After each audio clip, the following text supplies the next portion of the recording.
Assalamualaikum warahmatullahi wabarakatuh. Sampai paham. Baca Quran terbata-bata katanya dosa. Benar nggak sih? Oke. Dalam dalil dikatakan al-mahirum bil Quran ma'as safaratin kiramim bararah. Siapa yang mantap membaca Quran, maka dia akan dikelilingi para malaikat Allah. Walladzi yaqra'ul Quran, dan siapa yang membaca Quran wa tata'ta, dan terbata-bata dia membacanya, wa huwa alaihi syakun lahu ajran, maka dia akan dapatkan dua pahala. Yang pertama pahala karena bacaannya, yang kedua pahala karena susahnya dia membaca. Jadi apakah orang yang baca Quran terbata-bata itu berdosa? Dalam rangka belajar tentu tidak. Justru dia dapat dua pahala. Yang pertama pahala karena bacaannya, yang kedua pahala karena susahnya dia membaca. Jadi nggak ada masalah, belajar aja dulu, karena pada dasarnya faqra'ul Quran mastata'tum. Bacalah Quran itu sesuai dengan kemampuan kita. So namanya belajar, salah nggak ada masalah, yang penting kita tetap mau belajar. Oke, jadi dapat dua pahala nih, pahala karena bacaannya dan pahala karena susahnya dia membaca. Semoga bermanfaat. Assalamualaikum warahmatullahi wabarakatuh. Assalamualaikum warahmatullahi wabarakatuh. Sampai paham. Masuk WC kan baca doa ya. Kemudian keluar WC juga baca doa. Mau cebok juga kita sering baca doa. Mau mandi junub juga sering kita berniat. Atau mau berwudu juga kita berniat. Nah, pertanyaannya adalah bagaimana melafazkannya sementara kita berada dalam posisi di kamar mandi. Misalnya nih doa cebok ya. Allahumma hassin farji minal fawahish wa tahhir qalbi minan nifaq. Ya Allah, bersihkanlah kemaluanku dari yang keji dan sucikan hatiku dari perkara munafik. Pertanyaannya adalah bagaimana mungkin kita membaca itu di dalam kamar mandi? Ya, maka jawabannya adalah kalau membaca di dalam kamar mandi itu mulutnya ditutup, ucapkan dalam hati. Oke. Dan kemudian kalau kita membacanya di dalam toilet juga mulutnya ditutup dalam hati. Nah sebenarnya kan ada tiga cara baca nih. Pertama ucapkan dalam hati, yang kedua adalah dilafazkan. Ya gitu. Kapan kita melafazkan? Ketika kita membaca sebuah ayat dalam sholat. Nah sholat itu buka bibirnya dan dilafazkan sampai telinga kita mendengarkan bacaan kita. Cukup telinga kita aja yang mendengarkannya, tidak perlu telinga orang lain juga ikut mendengarkannya. Jadi jangan sampai terdengar pula ke kawan sebelah. Kemudian yang ketiga adalah cara baca jahar.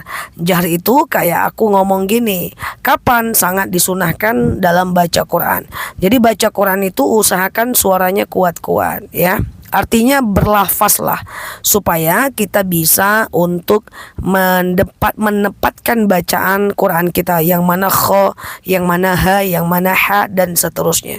Karena kalau baca Quran dalam hati terus, kapan kita mau membenarkan makharijul huruf kita? Semoga bermanfaat. Oke, di sini assalamualaikum warahmatullahi wabarakatuh. Assalamualaikum warahmatullahi wabarakatuh. Sampai paham. Al-Quran luar biasa. Sering mendengar, bisa hafal tanpa niat menghafalnya. Oke, ini luar biasa ya. Yang dikatakan Mbak ini adalah benar. Karena dalam dalil dikatakan bahwa inna nahnu nazzalna dzikra wa inna lahu lahafizun. Kami yang menurunkan Al-Quran dan kami juga yang menjaganya. Jadi uniknya Al-Quran itu adalah dia sulit dipelajari, gak ngerti artinya, tapi mudah untuk dihafal. Pada faktanya banyak anak SD bisa hafal Quran, anak pesantren bisa hafal Quran, padahal gak tahu artinya. Orang yang ngerti aja artinya belum tentu kita bisa hafal. Contoh, kita baca buku-buku bahasa Indonesia, persis isinya, sulit kita melakukannya. Tapi kalau Al-Quran kita nggak tahu artinya, persis seperti hafalan itu, bahkan cara bacanya, makharijul hurufnya, kita bisa untuk menghafalnya. Kenapa? Karena memang janji Allah, inna nahnu nazzalna dzikra wa inna lahu lahafizun. Kami yang menciptakan Quran dan kami yang menjaganya. Di mana dijaga oleh Allah? Di kepala para hafidhahnya. Semoga bermanfaat. Ini bukti adalah Al-Quran wahyu Allah dan Allah izinkan kita menghafalnya, Allah mudahkan kita menghafalnya, Allah sulitkan kalau kita bermaksiat untuk menghafalnya. Semoga bermanfaat. Assalamualaikum warahmatullahi wabarakatuh. Assalamualaikum warahmatullahi wabarakatuh. Sampai paham. Baca Al-Quran terbata-bata itu gimana sih? Oke. Dalam dalil dikatakan al-mahirum bil Quran ma'as safaratin kiramin bararah. Siapa yang membaca Al-Quran dan dia mantap membacanya, dia dikelilingi malaikat Allah. Walladzi yaqra'ul Quran wa tata'ta. Dan siapa yang membaca Al-Quran terbata-bata dia membacanya, wa huwa alaihi syakun lahu ajran. Maka dia dapatkan dua pahala. Pertama, pahala karena bacaannya, kedua pahala karena susahnya dia membaca. So, baca Quran terbata-bata dalam rangka belajar nggak ada masalah, tapi jangan keseringan ya, nanti nggak bisa-bisa loh. So, teman-teman tetaplah belajar baca Quran walaupun terbata-bata. Semoga bermanfaat. Assalamualaikum warahmatullahi wabarakatuh. Assalamualaikum warahmatullahi wabarakatuh. Sampai paham. Baca Al-Quran itu boleh dalam hati nggak? Oke, teman-teman jangan skip video ini, nanti jawabannya aku letakkan di akhir ya. Sebenarnya bahwa baca Quran dalam hati itu nggak jadi masalah, tapi ada kekurangannya.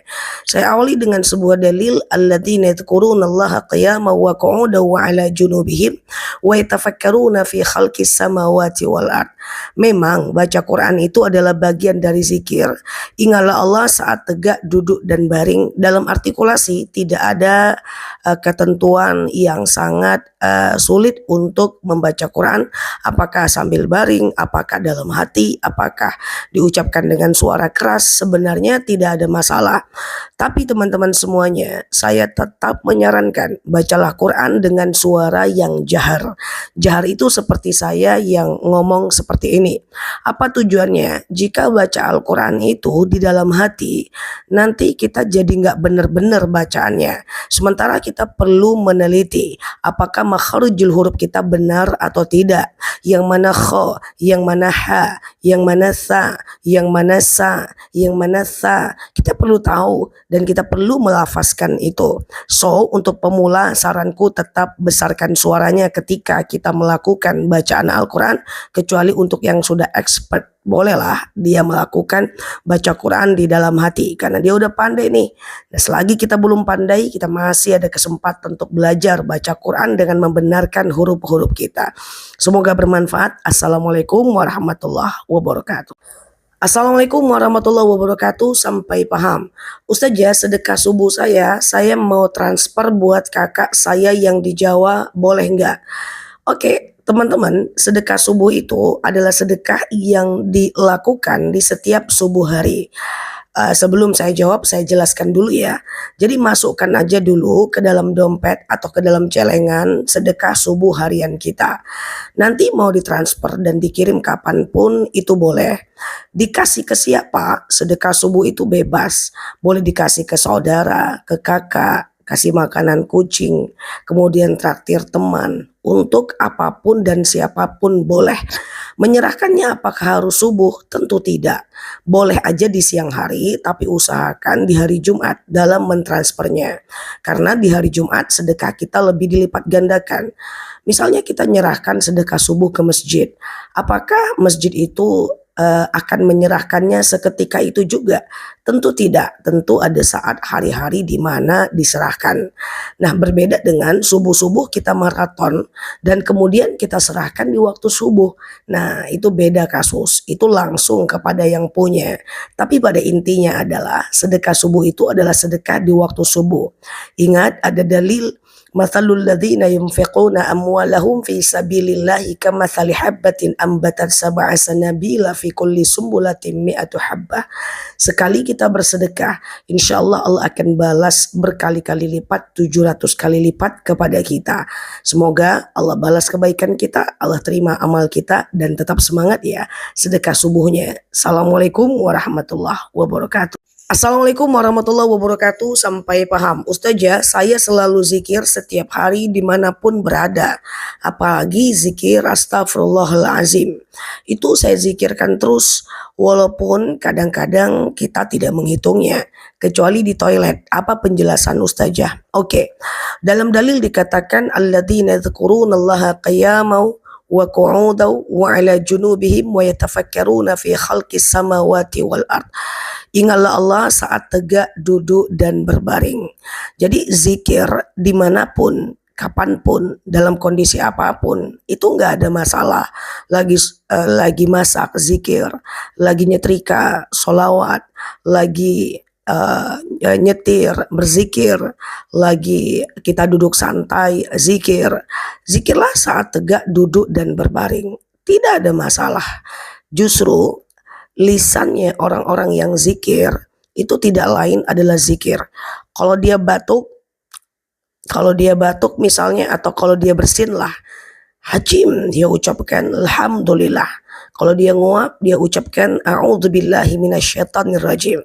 Kalau dia sedih, dia ucapkan hasbunallah ni'mal wakil, ni'mal maula wa ni'man nasir. Jadi setiap apapun yang ada di dalam kondisi kita, orang-orang yang beriman memang selalu berzikir. Tidak ada masalah untuk itu. Jadi tetap dilakukan aja Mbak, dan tetap semangat zikirnya. Daripada kita terkejut mengucapkan kalimat lain, lebih baik terkejut dengan kalimat zikir. Semoga bermanfaat. Assalamualaikum warahmatullahi wabarakatuh. Assalamualaikum warahmatullahi wabarakatuh. Bahwa jangan berharap dan mendoakan orang yang zalim itu akan celaka. Nggak perlu didoakan atau tidak, dia tetap akan mendapatkan balasannya. Banyak yang nanya ke saya, Ustazah, saya itu ingin sekali untuk mendoakan orang zalim itu mendapatkan musibah. Saya bilang tidak perlu didoakan, biarkan Allah yang urus dia. Karena didoakan atau tidak, dia tetap akan mendapatkan balasannya. Dalam dalil in ahsantum ahsantum li anfusikum wa in asatum falaha. Kalau orang itu berbuat baik, kembali kepada dirinya. Kalau dia berbuat jahat, kembali kepada dirinya. Biar Allah yang balas, nggak usah kita yang balas. Karena cara Allah membalas jauh lebih baik dibanding balasan kita. Semoga bermanfaat. Assalamualaikum warahmatullahi wabarakatuh. Assalamualaikum warahmatullahi wabarakatuh. Sampai paham. Sering saya sampaikan, jangan membalas keburukan dengan keburukan. Jangan nodai tangan kita untuk membalas keburukan dengan keburukan, dan menodai tangan kita dengan meminta balasan dari orang yang kita udah berbuat baik kepadanya. Tenang aja, keburukan yang sudah dilakukan oleh orang lain, Allah akan membalasnya. Nggak usah kita yang balas. Karena cara Allah membalas jauh lebih baik dibanding balasan manusia. So kita ngapain? Teman-teman tenang-tenang aja. Nggak usah ngapa-ngapain. Santai aja sambil teman-teman lakukan aktivitas dan kewajiban yang lain. Dan jangan berharap kebaikan dari orang yang kita berbuat baik kepadanya. Karena apa? Balasan itu datang dari Allah. Orang yang beriman itu elegan. Dia tahu balasan datang dari Allah, baik keburukan maupun kebaikan. Semoga bermanfaat. Assalamualaikum warahmatullahi wabarakatuh. Assalamualaikum warahmatullahi wabarakatuh. Sampai paham. Boleh nggak sih zikir sambil kita berbaring? Oke. Dalam dalil dikatakan alladzina yadhkurunallaha qiyaman wa qu'udan wa 'ala junubihim wa yatafakkaruna fi khalqis samawati wal ard. Ingatlah Allah saat tegak, duduk, dan berbaring. Jadi boleh nggak sih zikir sambil baring? Boleh. Apakah zikir harus wudhu? Tidak. Sunnah saja berwudhu. So teman-teman, apapun kondisinya tetap berzikir ya. Walaupun kita dalam kondisi seperti apa. Orang beriman lisannya itu zikir. Kalau dia kaget dia ucapkan la haula wala quwata illa billah. Kalau dia senang dia ucapkan alhamdulillah.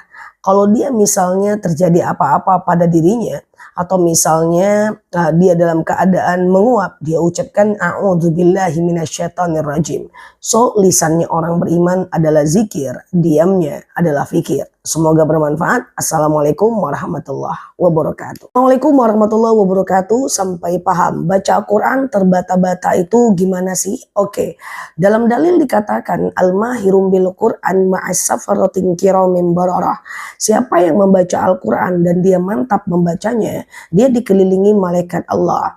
Walladzi yaqra'ul Quran wa tata'ta. Dan siapa yang membaca Al-Quran terbata-bata dia membacanya, wa huwa alaihi syakun lahu ajrun ajran, maka dia dapatkan 2 pahala. Pertama, pahala karena bacaannya, kedua pahala karena susahnya dia membaca. So, baca Quran terbata-bata dalam rangka belajar nggak ada masalah, tapi jangan keseringan ya, nanti nggak bisa-bisa loh. So, teman-teman tetaplah belajar baca Quran walaupun terbata-bata. Semoga bermanfaat. Assalamualaikum warahmatullahi wabarakatuh. Assalamualaikum warahmatullahi wabarakatuh. Cara Allah mengabulkan doa kita itu ada 3. Yang pertama, Allah kabulkan langsung sekarang. Kita minta rezeki nih. Tahu-tahu suami pulang bawa rezeki. Yang kedua, bisa jadi Allah kabulkan di masa yang akan datang dalam bentuk yang berbeda. Contoh nih, kita minta rezeki. Rezekinya nggak datang-datang. Tahu-tahu anak yang tadinya maksiat taat dia. Suami yang tadinya jahat baik dia. Yang ketiga, bisa jadi Allah akan balas rezeki kita di yaumil akhir, di hari akhirat. So, 3 cara ini adalah cara Allah mengabulkan doa kita. Apakah dengan cara apa? Itu menjadi pilihan Allah. Tugas kita cuman berdoa untuk supaya Allah kabulkan apa yang kita inginkan. Semoga bermanfaat. Assalamualaikum warahmatullahi wabarakatuh. Assalamualaikum warahmatullahi wabarakatuh. Kalau kita mau sedekah, doanya apa sih? Doanya adalah Rabbana taqabbal minni innaka antas sami'ul alim.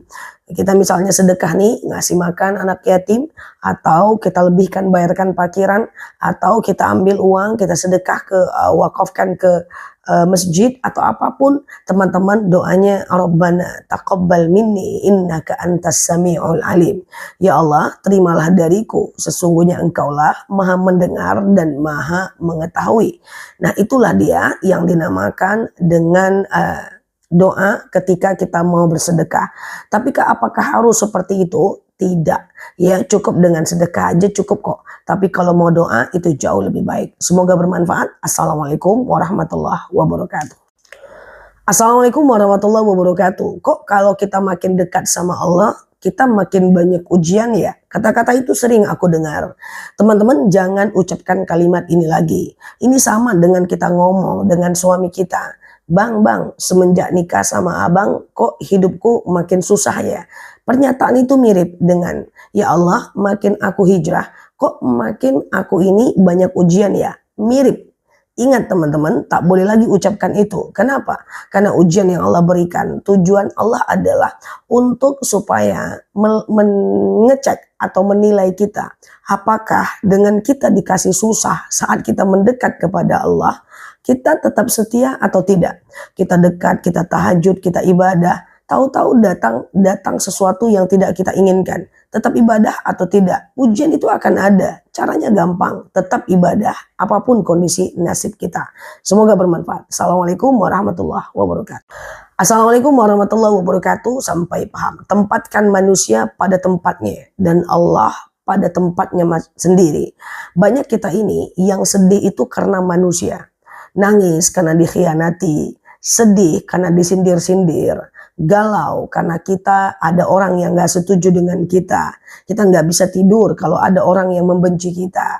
Teman-teman, mau sampai kapan kita menyandarkan kebahagiaan pada apa kata orang tentang kita? Orang lain senang kita happy, orang lain gak senang kita menderita. Mau sampai kapan kita dalam kondisi seperti itu? Jangan letakkan manusia pada tempatnya. Jika manusia itu mengganggu suasana batin kita, maafkan, ikhlaskan. Teman-teman gak boleh nangis karena itu. Hanya boleh nangis kalau teman-teman dalam kondisi misalnya nih gak sholat subuh nangis, gak sholat tahajud sedikit nangis gitu ya. Kemudian gak puasa teman-teman risau. Seperti itu. Assalamualaikum warahmatullahi wabarakatuh. Kalau kita pengen berangkat umroh, doanya apa sih? Doanya adalah Allahumma rzuqni ziyarata baitikal mu'azzam. Ya Allah, karuniakan kepadaku ziarah ke rumahmu yang agung. Baca aja ini 3 kali setiap mau habis sholat. Sehingga apa? Sehingga kita bisa dipanggil oleh Allah untuk berangkat ke Mekah dan Madinah. Allahumma rzuqni ziyarata baitikal mu'azzam. Semoga bermanfaat. Assalamualaikum warahmatullahi wabarakatuh. Assalamualaikum warahmatullahi wabarakatuh. Kalau kita ingin menjadi tenang, maka milikilah sifat qanaah dan zuhud. Qanaah adalah kita punya sedikit, tapi kita udah merasa banyak. Zuhud adalah kita punya banyak tapi kita bergaya seperti kita punya sedikit dan kehidupan kita sederhana. Jadi sederhananya begini, bahwa qanaah adalah saat kita di bawah lapang hati kita. Zuhud adalah saat kita di atas rendah hati kita. So orang Islam itu adalah orang yang sangat baik hidupnya. Kalau dia di atas, dia rendah hati. Kalau dia di bawah, dia lapangkan hati. Ingat, yang di atas bisa jadi di bawah pada akhirnya. Yang di bawah ada kemungkinan Allah naikkan derajat ke atas. So, la taqnatu min rahmatillah. Jangan putus asa dengan rahmat Allah. Assalamualaikum warahmatullahi wabarakatuh. Menggabungkan sholat isya dengan tahajud di tengah malam itu boleh nggak sih? Oke, sebenarnya jadwal waktu isya itu adalah dari adzan isya sampai azan subuh. Tetapi menggabungkan sholat isya dan tahajud setiap hari dengan sengaja, aku tim yang tidak menyarankan itu. Kenapa? Karena sholat isya itu tabiatnya adalah di awal waktu. Sementara sholat tahajud itu tabiatnya adalah di akhir waktu. Kalau teman-teman benar-benar ketiduran dan menggabungkan sholat isyanya ke sholat tahajud is okay.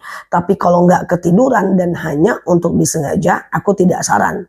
Pertama, fokuslah ke tabiat sholat wajib itu dikerjakan di awal waktu. Yang kedua, takutnya kita ketiduran sehingga kita jadi nggak bisa sholat isya. Assalamualaikum warahmatullahi wabarakatuh. Sampai paham. Kapankah batas waktu tahajud? Tahajud itu dilakukan dari habis isya sampai menjelang adzan subuh. Afdolnya kapan? Afdolnya adalah sepertiga malam terakhir. Jadi waktu malam itu kan dibagi tiga. Yang pertama adalah dari habis isya sampai jam 11 malam. Itu sepertiga malam pertama. Sepertiga malam kedua jam 11 malam sampai jam 2 malam. Sepertiga malam ketiga jam 2 malam sampai adzan subuh. So tahajud itu lebih afdolnya kapan? Lebih afdolnya sepertiga malam ketiga. Yaitu jam 2 malam sampai adzan subuh. Tapi boleh nggak sih jam 12 malam? Silahkan. Teman-teman diusahakan tidur dulu. Nah setelah itu baru bangun untuk tahajud di jam berapapun. Yang penting posisinya sehabis isya. Semoga bermanfaat. Assalamualaikum warahmatullahi wabarakatuh. Assalamualaikum warahmatullahi wabarakatuh. Sampai paham. Kalau kita melihat orang yang bersin atau mendengar orang yang bersin, dia ucapkan alhamdulillah, maka kita ucapkan yarhamukimullah. Nanti dia akan jawab yahdikumullah. Indah ya. Jadi orang yang berzikir bilang alhamdulillah, segala puji bagi Allah. Kita yang membalas, kita bilang yarhamukumullah, Allah cintai engkau. Kemudian dijawab oleh dia yahdikumullah, Allah berikan petunjuk engkau. Luar biasa. Semoga bermanfaat. Assalamualaikum warahmatullahi wabarakatuh. Assalamualaikum warahmatullahi wabarakatuh. Cara membayar hutang tapi orangnya sudah meninggal. Oke. Cara pertama adalah cari ahli warisnya dan bayar hutang kita ke dia. Cara yang kedua adalah ketika dia sudah meninggal, kita bersedekah dan mendoakan atau meniatkan hutang kita untuk membayar dia. Caranya gimana? Ya Allah, saya sedekah. Dengan sedekah ini, maka lunaslah hutang saya kepada si fulan. Lunaskan di dunia. Karena kalau tidak dilunaskan di dunia, Allah akan menagihnya di akhirat. Dengan cara kita akan menggantinya dengan amal kita. Semoga bermanfaat. Assalamualaikum warahmatullahi wabarakatuh. Assalamualaikum warahmatullahi wabarakatuh. Doa agar terhindar dari siksa api neraka. Allahumma ajirni minan nar. Allahumma ajirni minan nar. Baca aja deh 3 kali setiap habis sholat. Supaya kita terhindar dari siksa api neraka. 1 hari di neraka, 1000 tahun di dunia. 1 detik di neraka, 48 tahun di dunia. So teman-teman jangan berpikir masuk neraka. Berpikirlah masuk surga tanpa hisab. Doakan Allahumma ajirni minan nar. Allahumma ajirni minan nar. Semoga bermanfaat. Yang di sini, Assalamualaikum warahmatullahi wabarakatuh. Assalamualaikum warahmatullahi wabarakatuh. Doa agar terhindar dari musibah dan bala. Allahumma inni a'udzubika min jahdil bala. Ya Allah, aku berlindung kepadamu dari musibah dan bala. Itu adalah doa agar kita terhindar dari musibah dan bala. Ya udah deh, dibaca aja doa itu. Ya sekitar 3 kali deh setiap habis sholat supaya kita terhindar dari bala ya. Semoga bermanfaat. Assalamualaikum warahmatullahi wabarakatuh.